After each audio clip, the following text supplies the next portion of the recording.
入要过年啊，真侪公司工场嘛拢咧赶工。劳动部长洪新汉也带队去进行过年进前的职安检查。这个联合检查有查到包含南亚科5A公用厂的建筑，也佮有环境工程，拢总违反14项，停工5项，罚55万。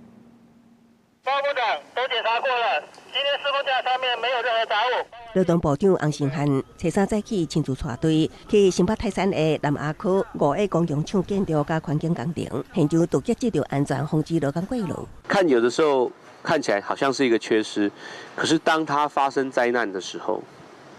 当它滑落的时候，当它坠落的时候，往往就是一条人命。劳动部长洪新汉强调，会甲地方政府合作，接落来会按规公布重大职灾相关数据，希望全面同齐监督。即摆伫北部的稽查发现，南亚科5A公用厂建筑甲环境工程查出有违反14项处，停工5项处，裁罚55万。违反内容以承担管理、对楼顶防护措施不足。我们南亚科技一定会遵照部长的指示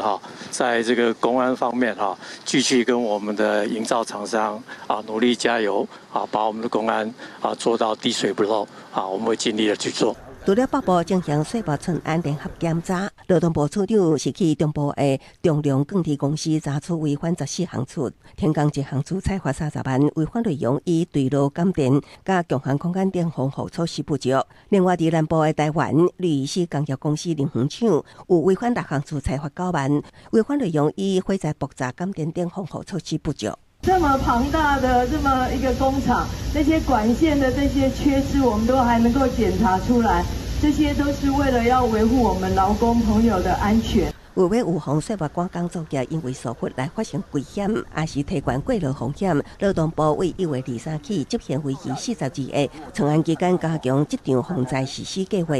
毋忘督促各事业单位落实防灾措施，让每一位劳工拢会当平安过年。记者综合报道。